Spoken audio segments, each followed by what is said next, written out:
He built a wall to spite me. I took his whole house.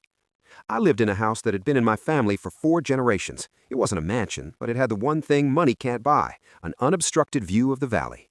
That changed when my cousin Mark, the family golden child who struck it rich in crypto, bought the lot next door.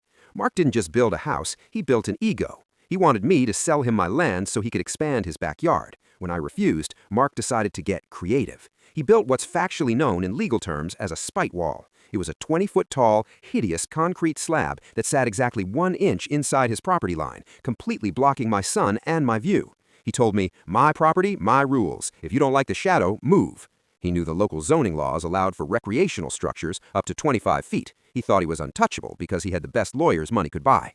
I didn't get mad. I went to the basement and dug through my great-grandfather's original deed from the 1880s. I wasn't looking for a zoning permit, I was looking for an easement. Here is the informative part.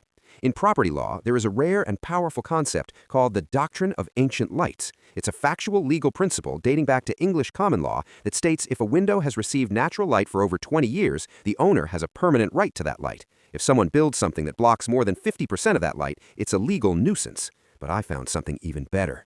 My great-grandfather had granted a utility easement to the city in 1892 for a sewer line that ran directly under what was now Mark's spite wall. Factual property law states that you cannot build any permanent structure over a designated easement because the city needs 24/7 access to the infrastructure beneath it.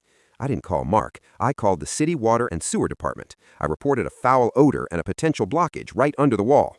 When the city inspectors arrived, they realized Mark had poured a massive concrete foundation directly over a main trunk line. This is a critical violation.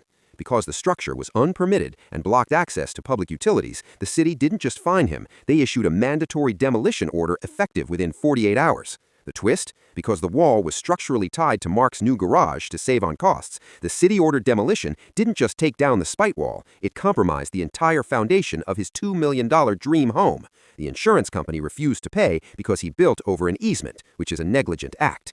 Mark didn't just lose his wall, he lost the entire west wing of his house. I watched from my porch as the excavators tore down the concrete slab, restoring my view of the valley.